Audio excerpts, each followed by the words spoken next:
자, 해상보험 관련돼서 보도록 하겠습니다. 해상보험은 뭐 기본적으로 그 국제 운송을 해야 되는 이 물품 매매 국제 물품 매매 계약에서 국제 운송이라는 것이 결국에는 뭐 바다를 이용을 하든 뭐 비행기를 이용을 하든 물품의 안전이나 물품의 어떤 뭐 상태나 이런 부분에 있어서 여러 가지 위험에 노출될 수 있습니다. 뭐 여러 가지 해난 사고라든지 그런 것들로부터 실제로 그런 손해가 그런 위험이 있었고 그런 것들이 손해로 이어졌을 때 그것을 금전적으로 보상을 보험회사를 통해서 받는 하나의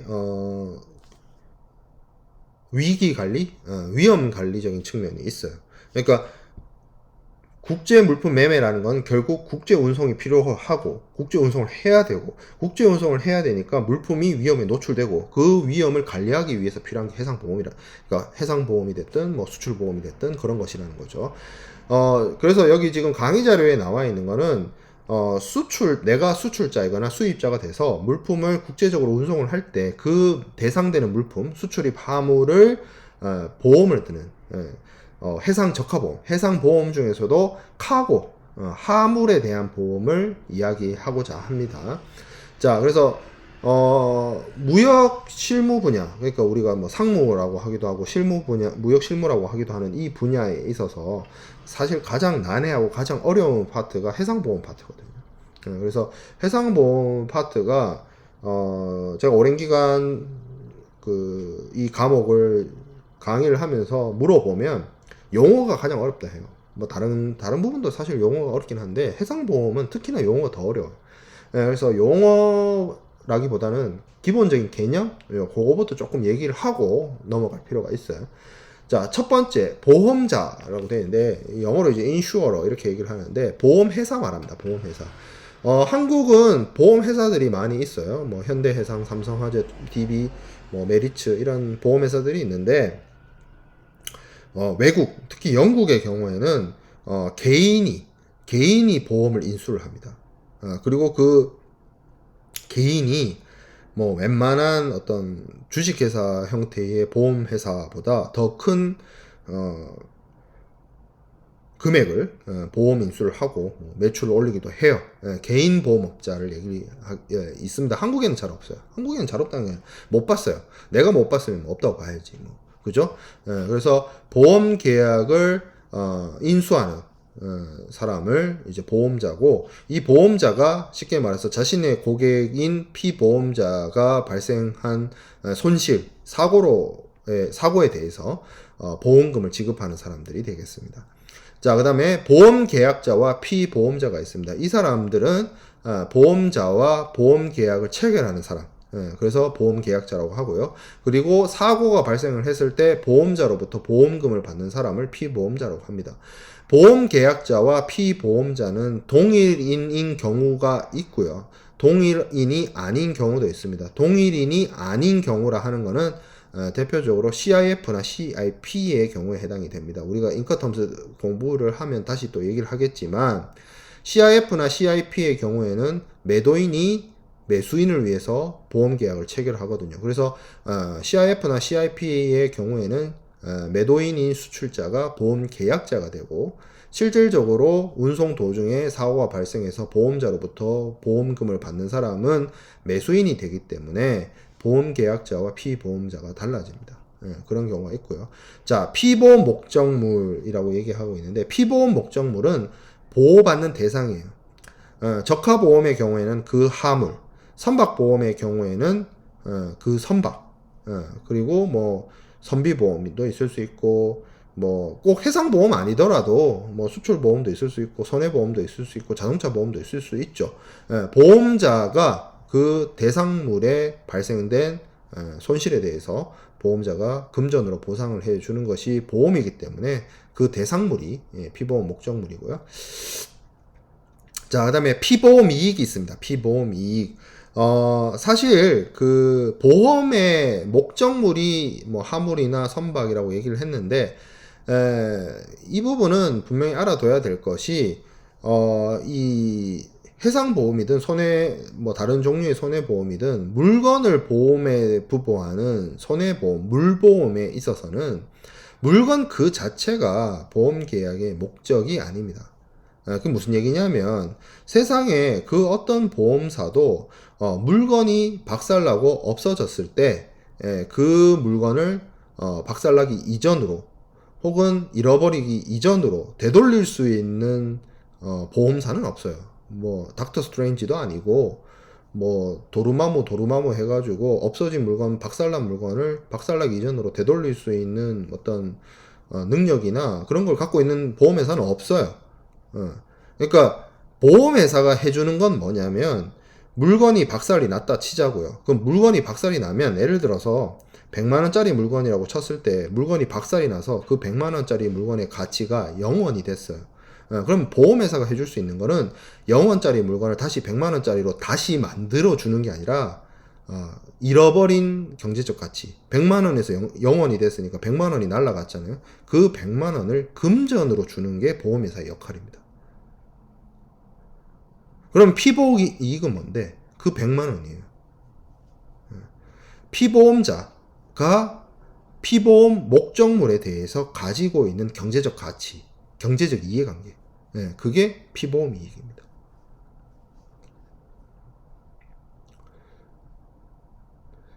좀 더 깊게 들어가면 물건 그 자체가 아니라 피보험자가 그 물건에 대해서 가지고 있는 경제적 이해관계를 피보험 이익이라고 하기 때문에 뭐도 가능하다? 지금 당장은 없지만 미래에 실현 가능한 기대 이익, 희망 이익도 보험 부보의 대상이 될 수가 있고요. 그리고 반대로 내 거라 하더라도, 내 물건이고 내 거라 하더라도 피보험 이익이 없으면 보험에 부부할 수가 없어요. 경제적 가치가 없으면 보험에 부부할 수가 없습니다. 금전으로 계산할 수 없으면 보험에 부부할 수 없습니다. 그런 의미를 가지게 됩니다. 뭐 너무 깊게 들어가면 이게 뭐 해상보험론 수업에서 충분히 다뤄야 될 부분이기 때문에 너무 여러분들한테 어려움만 가중시키는 것 같네요. 그래서 뭐 그 정도로만 얘기를 하겠습니다. 자, 그 다음에 보험 가액과 보험 금액이 있는데 보험 가액은 좀 길게 설명하면 보험에 부보할 수 있는 가능액이에요.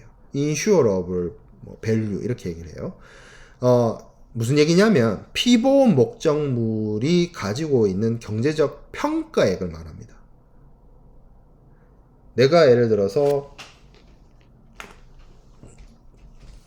이 휴대폰을 보험에 부보하려고 해요. 이 휴대폰이 가지고 있는 가치, 그게 보험 가액이고요. 이 휴대폰이 뭐 산지 내가 뭐 한 8개월, 한 1년 다 돼 가는데 뭐 처음에 살 때는 100만 원이 넘었지만 뭐 그 정도 안 하겠죠. 8개월이나 썼는데. 그러면 예를 들어서 이게 이 폰의 가치가 예를 들어서 그 뭐 줄어서 뭐 한 50만 원이 됐다고 칩시다. 그럼 그 50만 원이 보험 가액이고요.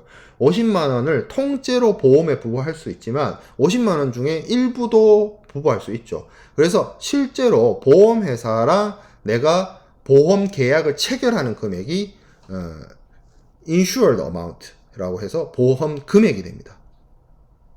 보험에 부보한 금액 이 뜻이에요. 그러니까 보험 가액은 보험에 들 수 있는 가능액, 보험 금액은 내가 보험회사랑 보험 계약 체결한 금액 이 뜻입니다. 자, 그 다음에 보험금이 있어요. 보험금은 사고 나면 보험회사가 나에게 지급하는 보상금, 보상금을 말합니다. 자, 그 다음에 보험료가 있어요. 보험금, 보험료 비슷하죠.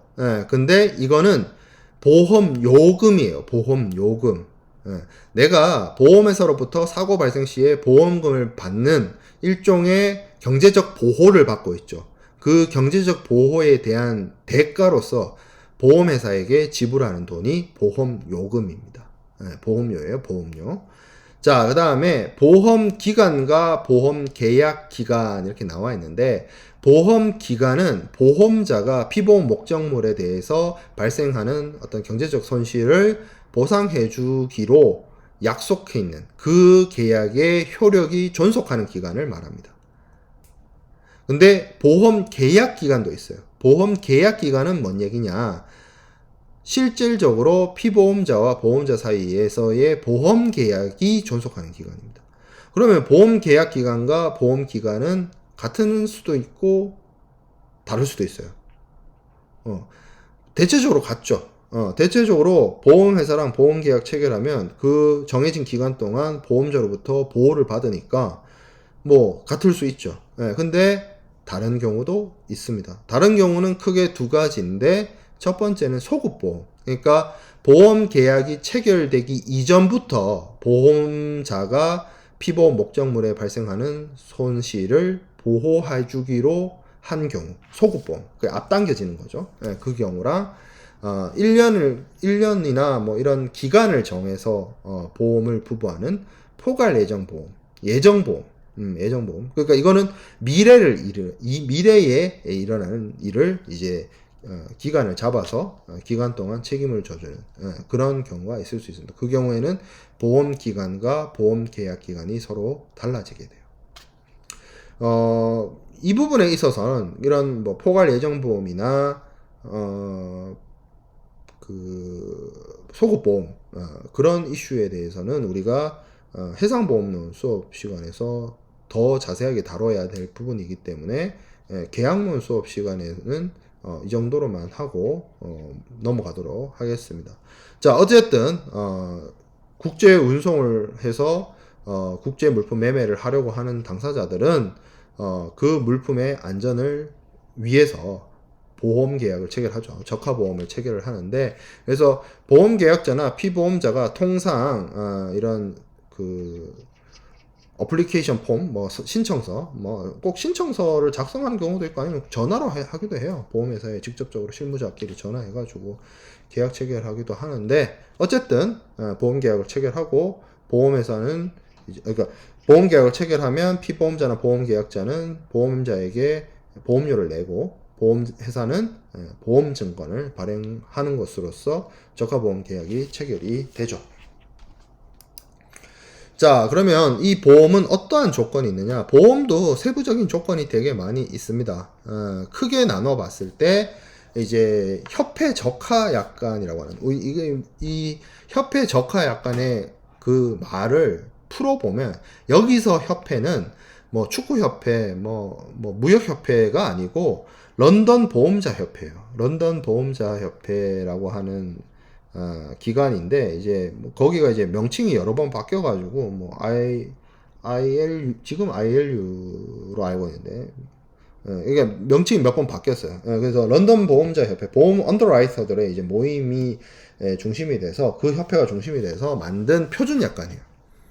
런던의 보험업자들이 모여서 만든 표준 약관인데 적하라고 하죠. 적하라고 하는 거는 하물을 뜻합니다. 하물을 좀 어려운 말로 적하라고 해요. 사실 저는 협회 하물 약관 혹은 협회 하물 보험 약관이라고 말하는 게 맞다라고 생각하는 입장이에요. 근데 할아버지 교수님들, 무역학의 할아버지 교수님들이 아직도 적하란 표현을 많이 쓰세요. 내가 그 어르신들을 쫓아낼 수도 없고, 그분들이 쓰는데 잘못됐다 할 수도 좀 그렇고, 이제 시간이 좀 지나고 하면, 좀 사회적으로도 우리가 좀 어려운 한자어를 잘 안 쓰고, 좀 쉬운 표현으로 많이 용어나 이런 것들을 바꿔가는 추세가 있죠. 좀 그래요. 아무튼, 적하란 표현은 화물보험을 말하는 거다. 카고 인슈어런스를 말하는 거다. 그렇게 이해하면 됩니다. 그래서 협회 적하 약관이라고 하는 거는 화물보험의 런던 보험자 협회가 제정한 표준 약관을 말합니다. 이 표준 약관이 쉽게 말하면 글로벌 스탠다드예요. 세계적인 기준이에요. 그리고 이 세계적인 기준은 크게 두 가지가 있습니다. 구협회 적하약관이 있고 신협회 적하약관이 있어요. 구협회 적하약관이 여기 지금 24번 슬라이드에 나와 있는 것처럼 ICC-AR, ICC-WA, ICC-FPA가 있고요. 한국어 표현으로는 분손부담보 약관, 뭐 분손담보 약관, 전위험 약관 뭐 이렇게 얘기를 합니다. 그래서 그 해상 사고 해상 손해의 유형에 따라서 해상 손해의 유형에 따라서 전손이냐 공동훼손이냐 비용손해냐에 따라서 ICC FPA는 6번까지 보상을 하고요. ICC WA는 7번 8번까지 보상을 하고요. ICC AR은 전체 면책 위험이 아닌 전체의 손해에 대해서 보상을 하는 방식입니다. 자, 그리고 82년 신협회 적하약관도 있어요. 이거는 ICC-A, ICC-B, ICC-C 이렇게 나눕니다. 그래서 ICC-A는 면책 위험을 제외한 전부를 다 보상을 하고요. ICC-B는 이제 딱 나열되어 있는 거, 여기 다 규정되어 있는 거, 그리고 ICC-C는 그중에서 몇 가지가 빠지는. 그래서 보험자의 어떤 책임이나 한도가 좀 제약이 있는, 그게 이제 ICC가 되겠습니다. 자, 제가 그리고 그 얘기를 했어요. ICC-A를 얘기를 하면서 면책 위험이 아닌 모든 위험을 담보로 한다. 모든 해상 위험으로부터 발생된 손해에 대해서 ICC-A를 선택을 하면 면책 위험을 제외한 모든 손해를 보상을 한다라고 했는데, 그 면책 위험은 이런 것들입니다. 이런 것들. 여기 7번의 경우에는 A의 경우에만 동그라미가 쳐져 있죠. 그래서 ICC-A를 선택을 하면 어떤 특정한 자의 불법행위, 이게 사보타지 같은 거 말하는 거죠. 그로 인한 어떤 손상이나 파괴도 보상을 받을 수 있고요.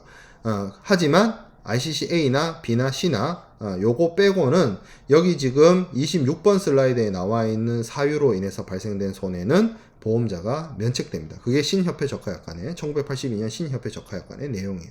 이거 디테일한 내용을 하려면 사실 1시간, 한 2시간 거의 뭐 이것만 붙잡고 한 주 해야 돼요. 그래서 계약론 수업에는 뭐 그 정도까지는 다루지 않겠습니다. 이런 조건들이 있다로만 이야기하고 세부적인 조건들의 어떤 뭐 사유나 위험 사유나 면책 사유에 대한 부분들에 대한 공부는 2학기 때 해상보험론 수업이 있으니까 거기서 다루기로 합시다.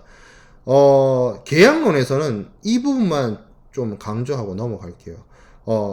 보험은 해상보험이나 이런 부분은 무역에서 보험은 무역이 가지고 있는 특수성으로 인해서 국제적 운송, 국제 운송을 반드시 뭐 반드시도 아니죠. 뭐 물건 사가지고 국제 운송 안 하고 뭐 점유인도 하거나 할 수도 있겠죠. 근데 대다수의 거래는 국제 운송을 수반하고 국제 운송을 수반하는 그러한 거래는 필연적으로 사고의 위험에 노출되기 때문에 보험 계약이 체결돼야 되고, 그러면 그 보험 계약이 체결되었을 때 뭐 CIF나 CIP의 경우에는 매도인이 매수인을 위해서 보험을 들어주는 부분이 있겠습니다만, 그게 아니라면 매도인이 됐든 매수인이 됐든 운송 도중에 발생되는 멸실이나 손상이 있으면 그것을 책임지는 사람이 보험을 들 수밖에 없어요.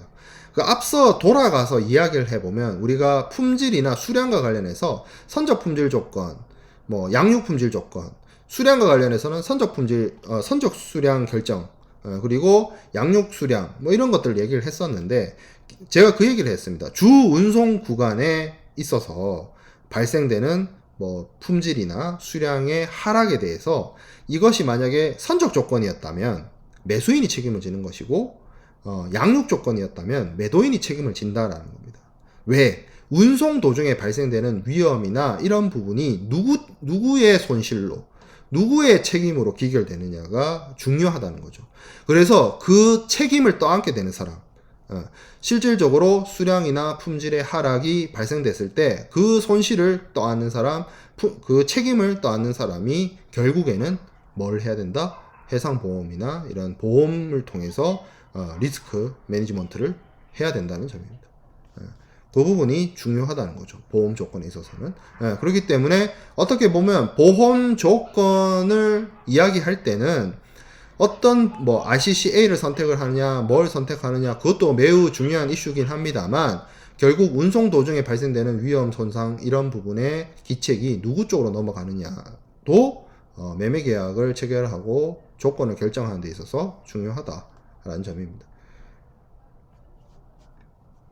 자, 그 다음에 대금 지급 조건 보도록 하겠습니다. 대금 지급은 결정적으로 우리가 매수인, 그 CISG에서도 봤지만 매수인의 가장 중요한 의무죠. 그래서 이루어져야 되는데 대금 지급은 이게 또 이슈가 그게 있어요. 물품의 인도는 선적 품질 조건, 뭐 양육 품질 조건 그 얘기를 했지만 이것도 돈을 먼저 주느냐 늦게 주느냐가 또 중요한 이슈가 될 수 있죠. 쉽게 말해서 어디 뭐 물건 사러 가가지고 선불 하느냐 후불 하느냐 그 차이예요. 선불을 하게 되면 아무래도 물건 파는 사람이 유리하죠. 돈 먼저 받으니까 돈 뗄 위험이 없죠. 후불을 하게 되면 물건 사는 사람이 유리하죠.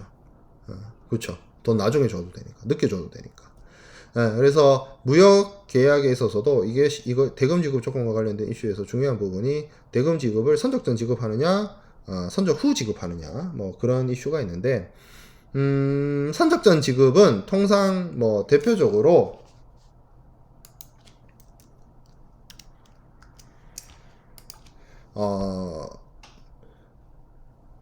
캐시 윗 오더 주문과 동시에 돈 준다. 이런 것들이 대표적인 어떤 선적전 지급입니다. 아니면 송금해주는 방식도 선적전 지급으로 봐요. 예를 들어서 여기 나와 있는 것처럼 전신한 은행 계좌를 이용한 뭐 계좌 이체 이런 것들이 이제 대표적인 선적전 지급에 해당이 되고요. 선적시 지급 뭐 선적시 지급 글쎄요 뭐 동시이행이라고 하는데 사실 뭐 말이 그렇지 실질적으로 완전한 의미에서의 세임 타임에서 이루어지는 실시간 세임 타임이라고 보기는 어렵고 대체적으로 어느 그 뭐 중간쯤이라고 볼 수 있는데 선적 시 지급과 후 지급의 어느 중간 정도라고 볼 수가 있는데 선적 시 지급이라고 봅시다. 뭐 이런 것들이 이제 주로 캐시 어게인스트 다큐먼트라든지 아니면 물품 상환도 조건이라든지 아니면 LC 방식 중에 신용장 방식 중에 일람불 신용장 그리고 추심 방식 중에서도 지급도 DP 방식 이런 것들이 이제 선적시 지급 혹은 동시이행 지급이라고 얘기를 합니다. CAD나 COD 같은 경우에는 이것은 물품을 선적하고 나오는 서류를 대금하고 교환하는 방법이 있거나 아니면 물품하고 수입국 양육지에서 물품을 가져다 주고 거기서 대금하고 물품을 교환하는 방식 그거를 COD 물품 상환도 조건이라고 합니다. 그래서 서류하고 바꾸는 거를 선적 서류 상환도 물품하고 대금하고 바꾸는 걸 물품 상환도 조건이라고 하는 겁니다. CAD, COD. 배달이 이거죠. 우리 지금은 배민이나 여기요를 이용을 해서 우리가 배달 어플을 이용을 하는데 예전에는 배달 음식 예를 들어 중국집에 짜장면을 시키면 그 철가방 아저씨가 짜장면을 가져다 놓고 짜장면을 내려주면서 돈 받아갔잖아요. 그죠? 그게 이거예요. 물품 상환도 조건. 수입국에 물건 가져다 주고 수입자가 와서 보라 하고 물건 넘겨주면서 돈 받는 거. 그게 COD예요. 그러니까 물건을 수입국, 뭐 위치는 수입국이긴 하지만 수출상의 대리인이 수입국까지 와서 물건 던져주면서 돈 받아가니까 동시이행 조건이긴 맞죠. 맞긴 맞지. 그리고 선적 서류 상환도 조건은 선화증권이 나오잖아요. 선화증권이 나왔을 때 수출국에서 수입상의 대리인이 수출국에 와서 돈하고 선적 서류인 BL하고 이렇게 바꾸는 거예요. 그게 동시이행 맞긴 맞지. BL하고 대금이 이렇게 동시에 바뀌지니까. 자, 그 다음에 선적 후 지급이 있습니다. 이거 외상이죠, 외상. 이게 선적 전 지급이 선불이면 선적 후 지급은 외상이에요, 외상거래. 대표적으로 뭐 신용장, 기한부 신용장을 이용한 방식이라든지 인수도, 추심 중에서도 인수도 방식 그런 것들이 선적 후 지급 방식이 되겠습니다. 그 외에도 뭐 누진 지급 방식이 있을 수 있고 환불 지급 방식이 할부 지급 방식이 있을 수 있고, 카드 할부 있죠. 무이자 3개월. 예. 자, 그 다음에 이제 앞서 얘기했던 것처럼 신용장 방식이 있고, 하한 어음 추심 방식이 있습니다. 뭐 송금 방식도 있고, 방식을 보면 대금 지급의 메소드 방법을 보면 신용장을 이용한 방식과 추심을 이용한 방식과 뭐 송금을 하는 방식, 이런 것들이 있을 수 있다라고 하는데, 사실 이 디테일한 신용장이 어떻게 돌아가는지, 추심이 어떻게 돌아가는지를 설명하면 이게 더 이상 이제 계약론 수업이 아니고 대금 결제론이 되는 거죠. 그래서 오늘은 계약론 수업이기 때문에 뭐 추심에 대한 디테일한 뭐 절차라든지 방법이라든지 내용이라든지 이런 것들은 이야기하지 않겠습니다. 그리고 신용장도 마찬가지고요. 그거는 뭐 상무론이나 국제상무론이나 아니면 2학기 때 대금 결제론이 개설이 되죠. 대금 결제론에서 충분히 다뤄질 부분이라고 생각이 들어요. 계약론은 계약론에서 이야기하는 이슈는 이거죠. 이게 대금 지급의 일종의 메소드인데, 매도인과 매수인이 합의해서 어떤 대금 지급 방법을 선택하는지를 결정해야 된다. 그리고 그 대금 지급 결제 방법을 매도인과 매수인이 논의해서 신용장으로 하기로 했으면 신용장으로 대금 결제하고요. 추심으로 하기로 했으면 추심으로 하면 되고요. 그냥 계좌이체 해외 송금 해주기로 했으면 송금하면 됩니다. 뭐 그게 핵심이에요. 합의한 대로 양 당사자가 논의한 대로 계약서의 조건으로 내건 그대로 대금 지급이 이루어져야 된다. 그리고 CISG도 그런 얘기를 했잖아요. 양 당사자의 합의한 대로 혹은 이 협약에 따라서 정해진 방법으로 대금 지급이 이루어져야 된다. 자, 근데 한 가지만 더 대금 지급과 관련해서 한 가지만 더 이야기를 해야 되는 것이, 사실은 이게 굉장히 대금 지급과 관련돼서 본질적인 이야기이고 본질적인 이슈라고도 볼 수 있는데, 신용장을 사용을 하든 추심을 이용을 하든 결국에는 무역 거래에서 대금 결제를 이루어지고 그리고 서류와의 상한으로 대금이 결제되도록 만드는 가장 결정적인 서류는 한어음이에요. 한어음.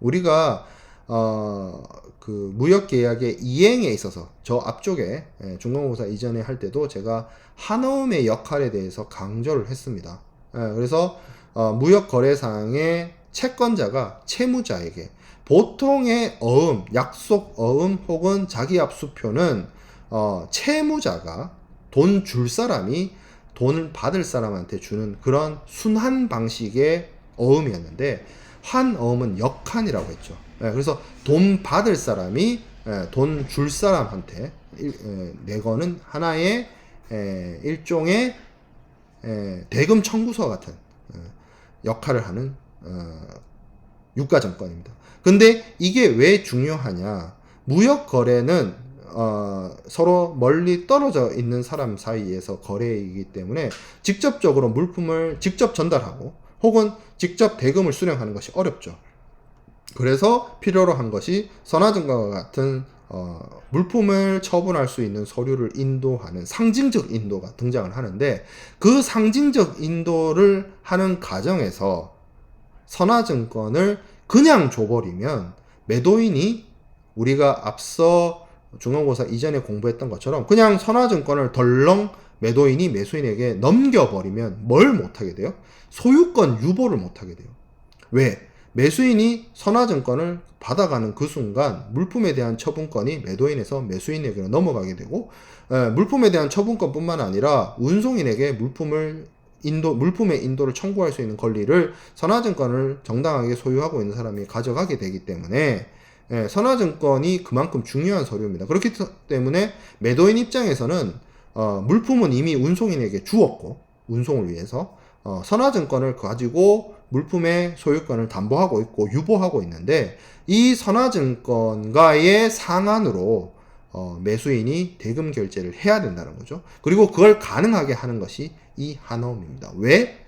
한어음의 결제 조건에 따라서 쉽게 말하면 이거죠. 한어음을 매수인이 결제하면 정지 조건으로 한어음이 도착을 했어요. 매수인한테. 이 매수인이 이 한어음에 그러니까 한어음은 제가 다시 강조하지만 돈 받을 사람이 돈 줄 사람한테 보내는 일종의 청구서라고 했잖아요. 그래서 이 청구서에 대해서 매수인이 대금 결제를 하면 정지 조건을 풀면 정지 조건을 달성하면 이 매수인은 뭘 가져갈 수 있다? 선화증권을 가져갈 수 있다. 그렇기 때문에 중요한 거예요. 대표적인 정지 조건이죠. 무역 계약에서 거의 대부분이 제가 정지 조건이라 했죠. 웬만한 특수한 경우 아니면 해지 조건 잘 없고 선화증권이 왔어. 선화증권은 한어음이 왔어요. 한어음이 올 때 그냥 오는 게 아니라 선화증권을 같이 온다는 거죠. 그래서 한어음이 요구를 해요. 돈 받을 사람이 나한테 보낸 서류란 말이에요. 이 한어음이. 이 한어음에 그 얘기가 있어요. 대금 결제하세요. 대금 결제하면 선화증권 당신 겁니다. 그래서 지금 당장 일시불로 결제하든 기한을 두고 천천히 결제를 하든 결제를 하면 그리고 결제를 하겠다고 인수를 하면 선화증권을 가져가게 된다는 거죠. 그 역할을 할 수 있는 키가 하나의 방법과 하나의 길이 한어음이라는 거죠. 그걸 가능케 하는 것이. 그래서 한어음이 역할이 중요하다. 무역계약에서. 자, 그래서 뭐 구분은 쭉 나와 있습니다. 하한어음. 그래서 선적서류가 첨부돼. 이 선적서류가 선화증권이죠. 선화증권, 선화증권 처음 첨부를 해서 이게 신용장을 이용하든 주심을 이용하든 그건 중요한 게 아니에요. 신용장으로도 할 수 있고 주심으로 할 수도 있어요. 그거는 그냥 강론이에요. 핵심은 한어음이에요. 신용장이나 주심은 하나의 방법론일 뿐이고 무역 대금 결제를 가능케 하는 키는 신용장이 아니고 주심이 아니고 한어음이에요. 한어음.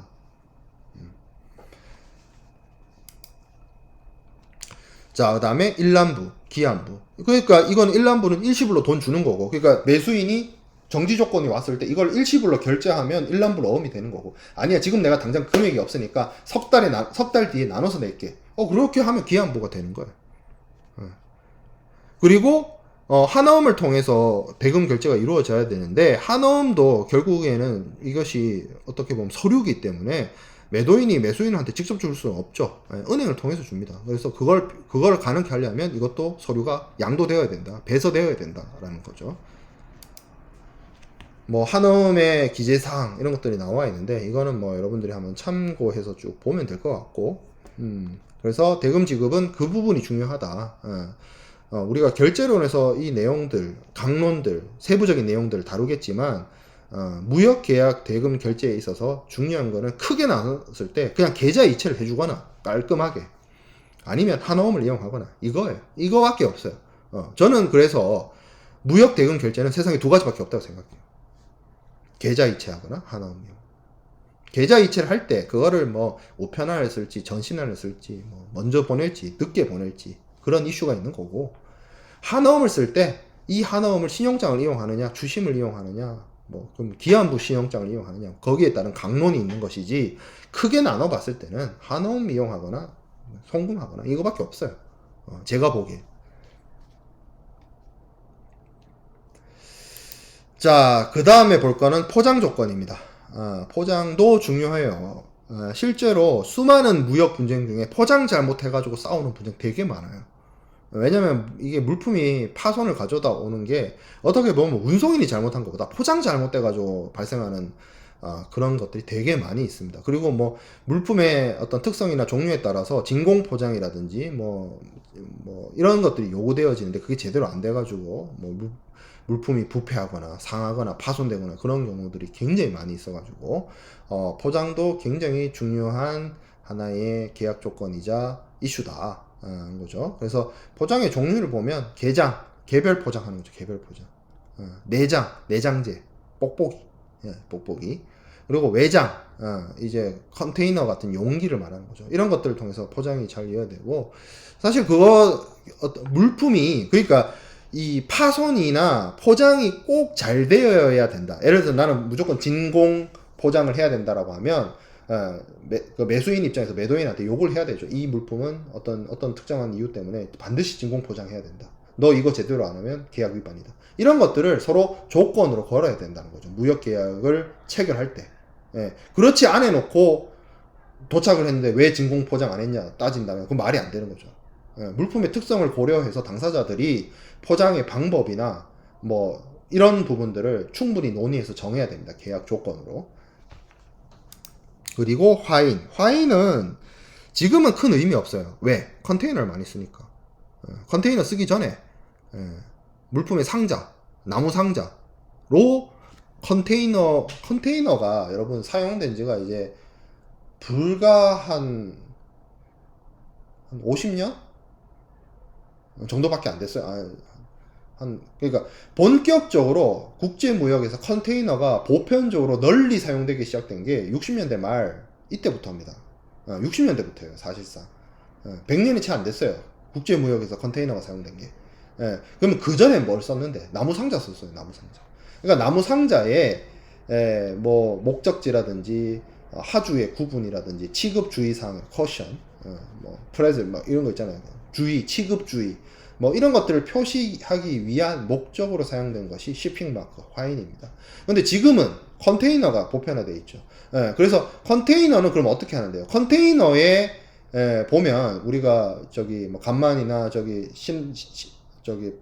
부산 신항이나 북항 이런 데 가보면 CFS나 CY가 많이 있고 컨테이너 보이잖아요. 뭐 여러분들은 바로 눈앞에 직접적인 교보제들이 지금 널려 있잖아. 그죠? 5, 6도만 가도, 이기대 공원만 가도 그 주변에 많이 보이잖아요, 컨테이너. 그 컨테이너에 보면 지금은 뭐 머스크니 에버그린이니 뭐 MSC니 그 컨테이너 선사들이 쭉 나와 있지만 그게 화인이냐? 그거 화인 아니에요. 그냥 컨테이너를 뭐 어떤 컨테이너의 사용주나 소유주를 표시하고 있는 거예요. 그 사용자나 소유주가 이제 선사인 건데, 그렇다고 또 선사가 모든 컨테이너를 다 소유하거든요. 자기 거냐? 아니에요. 컨테이너도 대여해서 많이 씁니다, 선사들도. 그리고 그러면 컨테이너 내부에 물품을 구분하고 물품의 취급주의나 물품의 목적지나 이런 것들을 적어 놓느냐? 적어 둘 수도 있고요. 요새는 스마트 시대잖아요. ICT 혁명에 의해서 4차 산업 시대잖아요. 그래서 요즘에는 우리가 RFID 같은 칩을 컨테이너에 내장을 해가지고 그걸 통해서 컨테이너 내에 있는 화물들에 대한 정보를 취급하고 확인하고 하기도 합니다. 뭐 그런 부분은 이 수업보다 뭐 물류론, 국제 물류론이나 화물 운송론, 하역론 이런 쪽에서 여러분들이 뭐 이정윤 교수님이나 하명신 교수님 수업을 통해서 충분히 수업 들을 수 있을 거예요. 저는 여기까지 하겠습니다. 자, 그 다음에 이제 클레임 해결 조건인데, 자, 우리가 뭐 거의 뭐 한 10주 동안, 오늘이 10주차 강의인데 10주 동안 무역계약의 조건, 무역계약의 성립 뭐 이런 거를 가지고 계속 떠들어 왔어요. 당사자 자치가 중요하고 당사자들의 조건이 중요하고 매도인의 의무는 뭐고 매수인의 의무는 뭐고. 자, 세상의 모든 일이 매도인의 의무는 매도인의 의무대로 잘 지키고 매수인은 매수인의 의무로서 잘 지키고 뭐 모든 조건이 다 성취되고 그러면 서로 행복하고 너도 좋고 나도 좋고 다 좋고 할 수 있지만 세상 모든 일이 그렇지 않습니다. 꼭 뭔가 문제가 생겨요. 내 할 일을 안 하고 너도 네 할 일을 안 하고 분명히 이렇게 조건을 걸어놨는데 안 지키고 그러면 이제 서로 얼굴을 붉히고 싸우고 니 탓하고 내 탓하고 욕하고 싸우고 이러죠. 근데 니 탓하고 내 탓하고 욕하고 싸울 필요 없어요. 깔끔하게 법원에서 만나면 됩니다. 근데 문제는 우리가 일반적인 매매면 그러면 돼요. 법원에서 만나요 하면서 이제 그 법원에서 만나면 됩니다. 안녕, 뭐 더 이상 얘기할 필요 없어. 우리 이제 변호사 끼고 법원에서 만나자 하면 돼요. 일반적인 매매면. 근데 우리가 지금 다루는 건 뭐예요? 국제 물품 매매잖아. 국제 물품 매매는 그러면 서로 다른 나라에 위치하고 있는데 너 나라 법원 갈래? 우리나라 법원 갈래? 이 문제가 또 생기잖아요. 그렇죠? 그래서 무역에 있어서 가장 훌륭하고 좋은 분쟁 해결 방안은 국제상사중재입니다. 국제상사중재인데 국제상사중재도 여러분들이 알겠지만 지금 이 수업을 듣는 친구들 중에서도 제가 진행하고 있는 1학기 때 열리는 과목이에요. 상사중재 사례 수업이 있어요. 상사중재도 한 학기 다룰 내용입니다. 무역보험, 해상보험도 한 학기 수업 커리큘럼이고요. 무역 결제도 한 학기 커리큘럼이고요. 컨테이너 하역, 이것도 하역 관리론이 있잖아요. 한 학기 내용이에요. 한 학기 수업 내용. 상사 중재도 한 학기 수업 내용입니다. 우리 국제통상학부의 무역 물류 전공에 한 학기짜리로 개설되어 있는 과목들이 내한 내용들이에요. 그거를 제대로 하기 위해서. 그러면 그런 한 학기짜리 커리큘럼이 있는데 지금 우리 오늘 이 수업 계약론에서 다루고자 하는 내용은 뭐냐? 당사자 자치의 원칙을 살려서 분쟁을 발생시키지 않고 계약을 원활하게 성립시키고 원활하게 이행을 시키고 원활하게 마무리 짓기 위해서는 계약을 체결하는 단계에서 당사자들이 묵시 조건이든 명시 조건이든 아니면 뭐 담보 책임이든 아니면 국제적 상관습이든 이런 것들을 잘 논의하고 합의해서 원만하게 계약을 체결하는 것이 중요하다. 그리고 그것을 잘 이행하고 잘 이행된다면 아무 문제 없고 그리고 문제가 생겼을 때는 상사 중재 같은 해결 방안이 필요하다. 그런 정도로만 정리하면 될 것 같습니다. 자, 그래서 우리가 무역계약의 법리와 무역계약의 기본 조건을 다 살펴봤습니다.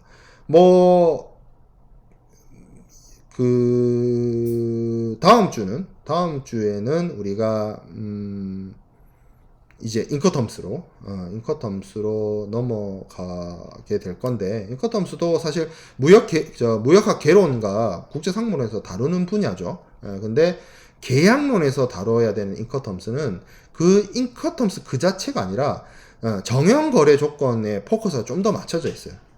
ICC가 만든 인커텀스보다. 왜냐하면 인커텀스는 결국 ICC의 창작물이 아니거든요. 인커텀스가 제정되기 훨씬 이전부터 CIF와 FOB는 존재했기 때문에 그렇기 때문에 FOB와 CIF에 좀 더 포커스를 맞춰서 여러분들이 좀 더 논의하고 살펴봐야 될 것들이 있습니다. 그런 내용들을 묶어서 인커텀스에 대한 내용들을 진도를 나가도록 하고 수업 과제는 이제 할 때 됐죠. 그래서 뭘 할 것이냐? 뭘 할까요? 특별히 생각해 놓은 건 없는데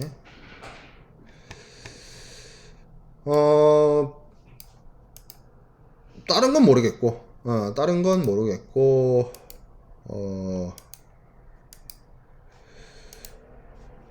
이거는 한번 정리해 볼 필요가 있다고 생각이 듭니다.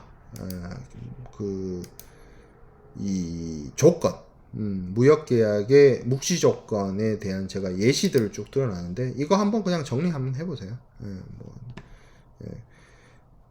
이게 이제 여러분들한테 조금 난해할 수도 있고, 이게 사실 이 기본 조건 이건 쉽잖아.